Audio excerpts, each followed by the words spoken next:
حدیث نمبر 20 والدین موقع ہی پر بچے کو تنبیہ کریں، یعنی جب موقع ہو اس وقت ہی تنبیہ کرنی چاہیے، جب موقع نہ ہو تو پھر تنبیہ کرنا بے سود ہوگا۔ تو روایت ہے ان عمر بن ابی سلمہ رضی اللہ تعالی عنہما، عمر بن ابی سلمہ رضی اللہ تعالی عنہما یہ نبی علیہ السلام کے ربیب بیٹے تھے۔ ربیب بیٹا اس کو کہتے ہیں کہ جو بیوی کے پہلے خامد سے ہو۔ نبی علیہ السلام کے رضائی بھائی تھے ابو سلمہ، نبی علیہ السلام کے دو تھے رضائی بھائی، ایک آپ کے چچا حضرت حمزہ بن عبد المطلب اور دوسرے حضرت ابو سلمہ رضی اللہ عنہ۔ ابو سلمہ رضی اللہ کی بیوی تھی حضرت ام سلمہ رضی اللہ عنہ۔ تو ایک دن ابو سلمہ رضی اللہ کی طبیعت خراب ہوئی تو نبی علیہ السلام کو بتلایا گیا، نبی علیہ السلام ساتھیوں کو لے کر وہاں پہنچے۔ جب آپ وہاں پہنچے ہی تھے تو حضرت ابو سلمہ رضی اللہ عنہ کی جان نکل گئی، وفات پا گئی۔ نبی علیہ السلام نے دیکھا تو ان کی آنکھیں کھلی تھیں، آپ نے آنکھوں پر ہاتھ رکھ کے انہیں بند کر دیا اور آپ نے فرمایا کہ ان روح اذا قبض یتبع البصر، کہ جب روح قبض کی جاتی ہے تو آنکھیں اس روح کا پیچھا کرتی ہیں، جب روح نکل رہی ہوتی ہے تو آنکھیں روح کو دیکھ رہی ہوتی ہیں، روح نکلتی جب جاتی ہے تو آنکھیں اس کو دیکھتی ہیں اور دیکھتی کھلی کی کھلی رہ جاتی ہیں۔ جب آپ نے یہ بات کہی تو گھر والے رونا شروع کر دیا، تو آپ نے ان کو خاموش کرایا اور فرمایا کہ اللہم اغفر درجتہ فی المہدیین واخلف فی عقبہ فی الغابرین۔ تو آپ نے فرمایا اللہم اغفر لی ابی سلمہ، اللہ ابو سلمہ کو بخش دے، ورفع درجتہ فی المہدیین، اور اس کے ہدایت یافتہ لوگوں میں درجات کو بلند کر دے اور اس کے گھر کا تو اچھا خلیفہ بن جائے۔ حضرت ام سلمہ رضی اللہ عنہ کو نبی علیہ السلام نے تلقین کی کہ آپ کے پاس بعد میں آئی کہ اللہ رسول مجھے کوئی دعا بتائیں تاکہ مجھے اطمینان مل جائے۔ تو آپ نے ہمیں یہ دعا کرو اللہم اجرنی فی مصیبتی واخلف لی خیرا منہا۔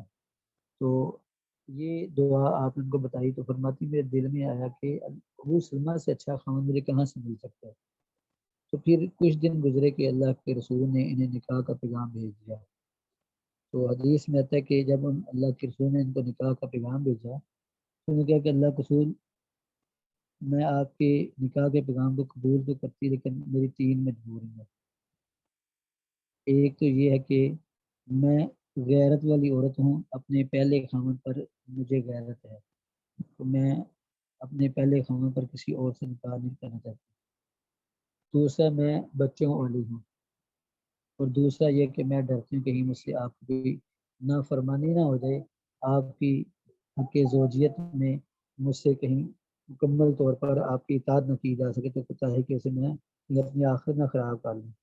تو آپ نے فرمایا کہ رہا مسئلہ تمہاری غیرت کا، میں اللہ سے دعا کروں گا اللہ تعالیٰ اس معاملے کو ختم کر دے، اور رہا تمہارے بچوں کا مسئلہ تو تمہارے بچے میرے بچے ہیں۔ اور تیسری بات نبی علیہ السلام نے فرمایا کہ میں اللہ سے دعا کروں گا اللہ تمہیں خیر کی ہی توفیق دے۔ تو بہرحال یہ ہند بنت حذیفہ ان کا نام تھا، ان کی والدہ ام سلمہ کا، ان سے پھر نکاح ہو گیا۔ تو نبی علیہ السلام چونکہ حضرت ام سلمہ آپ کی بیوی بن چکی تھی تو آپ اپنی بیوی کے گھر جاتے تو یہ عمر بن سلمہ کیونکہ بچے تھے ابھی، تو نبی علیہ السلام کے ساتھ بیٹھ کے انہیں کھانا کھایا تو کھانے کھاتے وقت نبی علیہ السلام نے دیکھا کہ کچھ اس میں ان کے اندر کھانا کھاتے ہوئے کچھ کوتاہیاں دیکھی تو کھانے کے آداب کے منافی تھیں، تو آپ نے پھر ان کو نصیحت فرمائی اور تلقین کی۔ تو عمر بن سلمہ ابی سلمہ رضی اللہ عنہ بیان کرتے ہیں، یقول کہتے ہیں کنت غلاما، میں لڑکا تھا، بچہ تھا، فی حجر رسول اللہ، رسول اللہ صلی اللہ علیہ وسلم کی گود میں، مراد رسول اللہ صلی اللہ علیہ وسلم کی پرورش میں، یا رسول اللہ صلی اللہ علیہ وسلم کے زیر سایہ میں بچہ تھا۔ وکانت یدی، اور تھے میرے ہاتھ، تتیشو گھوم رہے تھے، حرکت کر رہے تھے، پھر رہے تھے فی الصحفتی کھانے والے برتن میں. برتن میں کبھی دائیں سے، کبھی آگے سے، کبھی رسول اللہ صلی اللہ علیہ وسلم کی طرف سے، ہر طرف سے نا چیزیں پکڑ پکڑ کے کھا رہا تھا. صحافہ اصل میں کہتے ہیں عربی زبان میں اس وقت صحافہ کہتے ہیں پلیٹ کو. صحافہ پلیٹ ہو یا کھلا تھال ہو چھوٹے کناروں والا تو اس کو بھی صحافہ ہی کہا جاتا ہے. تو پلیٹ میں ان کے جو ہاتھ تھا، کبھی ادھر سے کوئی چیز پکڑنا، کبھی ادھر سے. تو اس وقت نبی علیہ السلام نے ان کو نصیحت فرمائی. تو رسول اللہ صلی اللہ علیہ وسلم کو کھانا کھانے کے آداب سکھلائے. تو اس آداب میں سے یہ بات بیان کرتے ہیں، وکانت یدی تھے میرے ہاتھ تتیش فی الصحفہ، اس پلیٹ یا اس تھال کے اندر گھوم رہے تھے. اللہ صلی اللہ علیہ وسلم، رسول اللہ صلی اللہ علیہ وسلم نے مجھے فرمایا، یا غلام، او بچے، او لڑکے. تو یہ جو بچہ ابھی چھوٹی عمر، ابتدائی عمر کا ہو، دودھ پینے کی عمر کا، تو اسے طفل کہتے ہیں عربی زبان میں. اور جو دودھ پینے کے بعد 4-5 سال تک جائے تو اسے ولد کہتے ہیں عربی زبان میں. اور ایک 5 سال سے اوپر، 6 سے لے کر 12-13 سال تک جو بچہ ہو اسے غلام کہتے ہیں، لڑکا. اور پھر جو 13 سال تک 14 سال میں پڑھ جائے تو اسے پھر شاب کہتے ہیں. 25 سال کی عمر تک اسے شاب ہی کہتے ہیں، نوجوان. اور 25 سال کے بعد پھر 30 سال تک، آخر تک اسے پھر رجل کہا جاتا ہے عربی زبان میں. تو غلام، چونکہ یہاں لڑکپن کی عمر تھی ان کی، تو فرمایا یا غلام، او لڑکے، سم اللہ، اللہ کا نام لو، یعنی بسم اللہ پڑھو. تو سم اللہ، اللہ کا نام لو کھاتے وقت. وکل، اور کھاؤ، بیمینی کا، دائیں ہاتھ. 3 آداب سکھائے. پہلا ادب کہ اللہ کا نام لے کر کھاؤ. دوسرا وکل بیمینی کا، دائیں ہاتھ سے کھاؤ. وکل مما یلیک، اور تیسرا ادب کہ اپنے سامنے سے کھاؤ. تو اس سے پتہ چلتا ہے کہ اگر بڑا مجلس میں بیٹھا ہے کھاتے وقت کھانے کی میز پر، تو اسے چاہیے کہ چھوٹوں کو نصیحت کرے اور جو کھانے کے آداب ہیں وہ سمجھائے. جیسے رسول اللہ صلی اللہ علیہ وسلم نے عمر بن ابی سلمہ رضی اللہ عنہ کو کھانے پینے کے آداب سکھائے. تو دوبارہ ترجمہ کرتا ہوں. حضرت عمر بن ابی سلمہ فرماتے ہیں رضی اللہ عنہ، میں لڑکپن کی عمر میں تھا، رسول اللہ صلی اللہ علیہ وسلم کی گود میں، یہ آپ کی زیر سایہ پرورش میں تھا. تو میرے ہاتھ گھونٹ میں، تھال میں. تو اللہ کے رسول نے مجھے کہا، اے لڑکے، سم اللہ، اللہ کا نام لو. وکل، اور کھاؤ، بیمینی کا، دائیں ہاتھ سے. وکل، اور کھاؤ، مما یلیک، اپنے سامنے سے. تو پہلا ہے لفظ سم اللہ، اللہ کا نام لے کر کھاؤ. اس سے علماء نے 2 مفہوم بیان کیے. بعد کہا کہ صرف بسم اللہ کہنا ہے، سم اللہ، اللہ کا نام لو یعنی بسم اللہ کہو اور کھانا شروع کرو. بعد میں کہ بھی نہیں، بسم اللہ الرحمن الرحیم پوری پڑھنی چاہیے. تو بہرحال یہ ہے کہ بسم اللہ الرحمن الرحیم پوری پڑھنا زیادہ افضل ہے، کیونکہ قرآن کریم کے اندر سورہ نمل کے اندر جو نبی سلیمان علیہ السلام کا جو خط تھا اس پر یہ کلمات ہے، انہ من سلیمان وانہ بسم اللہ الرحمن الرحیم. تو یہ کلمات جو ہیں قرآن کریم کی لغت ہے، قرآن کریم کے کلمات ہیں. تو اس طرح زیادہ بہتر اور زیادہ راضی ہے، کیونکہ مفسرین نے اور اہل سیرت نے اور اہل نحو نے، یعنی اہل لغت نے یہ قاعدہ اور قانون بیان کیا کہ جو لغت، جو چیز اللہ نے قرآن کریم میں بیان کی ہے وہی سب سے زیادہ فصیح ہے، وہی سب سے زیادہ بہتر ہے. تو اللہ نے قرآن کریم میں بسم اللہ الرحمن الرحیم پوری بیان کی ہے، تو پوری ہی پڑھنی زیادہ بہتر ہے. البتہ اگر صرف بسم اللہ پڑھ دے اور کھانا شروع کر دے، بسم اللہ پڑھے اور کام کو شروع کر دے تو کوئی حرج نہیں. نبی علیہ السلام کے خطوط پر بسم ہی تعالی لکھا ہوتا تھا. تو دونوں طرح جائز ہے، البتہ اس میں سختی نہیں کرنی چاہیے. دوسرا وکل بیمین کا، دائیں ہاتھ سے کھانا. آپ نے فرمایا کہ دائیں ہاتھ سے کھاؤ، کیونکہ شیطان بائیں ہاتھ سے کھاتا ہے.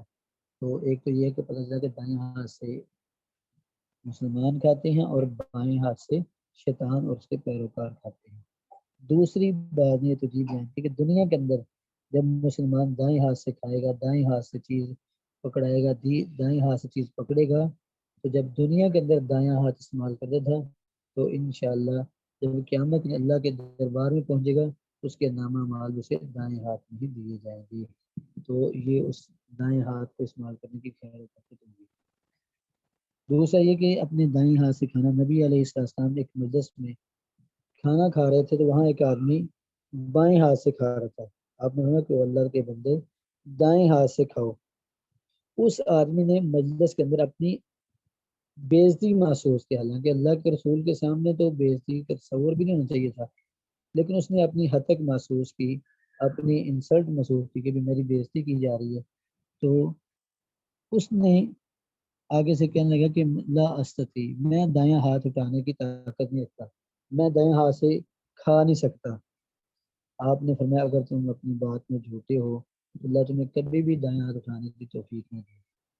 تو اللہ کے رسول جب یہ کلمہ کہا، صحابہ بیان کرتے ہیں کہ وہ بندہ اپنی بات میں چونکہ جھوٹا تھا، جب تک زندہ رہا دوبارہ اپنے دائیں ہاتھ کو منہ تک نہ اٹھا سکا۔ اللہ نے اس کے دائیں ہاتھ کو، اس کے دائیں بازو کو ہی شل کر دیا، فالح زدہ کر دیا۔ اس لیے سنت کے آگے آپ بےعزتی یا ہتک محسوس کرنا یہ کسی مسلمان کے لیے لائق اور جائز نہیں۔ تیسرا ادب ہے نا وکل مما یلیک، اپنے سامنے سے کھانا چاہیے۔ تو یہ نبی علیہ السلام کا فرمان ہے کہ اپنے سامنے سے کھاؤ، درمیان سے دائیں بائیں سے نہ پکڑو۔ دائیں بائیں سے پکڑو گے تو دوسرے برا محسوس کریں گے، اور اگر برتن کے درمیان سے پکڑیں گے تو آپ نے فرمایا درمیان سے نہ کھاؤ، کیونکہ برکت برتن کے درمیان میں اترتی ہے، برکت درمیان میں اترتی ہے، تو اس لیے سائڈوں سے کھانا چاہیے۔ اور اس کا ایک فائدہ یہ بھی ہوگا کہ اگر بڑی پلیٹ میں سے اگر آپ سائڈ سے تھوڑا سا کھا لیں گے تو باقی ماندہ ہوگا وہ کسی اور کے استعمال میں بھی رہ جائے گا، کوئی اور بھی اسے استعمال کر سکتا ہے، کھا سکتا ہے۔ اور اگر آپ کبھی ادھر سے کبھی ادھر سے کھائیں گے تو پھر دوسرا بندہ اسے مشکل ہی استعمال کرے گا۔ اس لیے ہر لحاظ سے، اخلاقیات کے اعتبار سے اور شرعی اعتبار سے، ہر لحاظ سے اپنے سامنے سے کھانا یہی بہتر ہے اور یہی اللہ اور اس کے رسول کا حکم ہے۔ تو یہ تھے کچھ آداب۔ اس سے یہ پتہ چلتا ہے کہ اگر بچے کوئی غلط کام کریں اس کو موقع پر تنبیہ کرنا یہ بھی والدین کی ذمہ داری ہے، اور اس کو حدیث کو صحابی کتاب اسی لیے پیش کر رہے ہیں کہ والدین اور خصوصاً کیونکہ ماں زیادہ تر بچوں کے ساتھ رہتی ہے گھر میں، جہاں کوتاہی دیکھے تو بچوں کو تنبیہ کرے۔ اسی لیے صحابہ کتاب اس حدیث کو عورتوں کے مسائل کے انہوں نے بیان کیا کہ خواتین کے لیے جو حدیث کی کتاب ہے اس میں یہ بھی مسئلہ عورتوں کو پتہ نہ چاہیے، بچہ اگر کوئی غلطی کر رہا ہے، خلاف شرع کام ہے، تو اسے پیار سے سمجھانا چاہیے اور اسے آگاہ کرنا چاہیے۔ اگر ماں، چونکہ پہلی درسگاہ ہے، اگر ماں نہیں سمجھائے گی کوئی بھی اسے نہیں سمجھائے گا۔ یہ تو کچھ آداب اور کچھ احکامات اس حوالے سے، اس حدیث کے حوالے سے جو کہا، جس میں اللہ عمل کی توفیق عطا فرمائے۔ کوئی سوال ہے تو پوچھ سکتے ہیں۔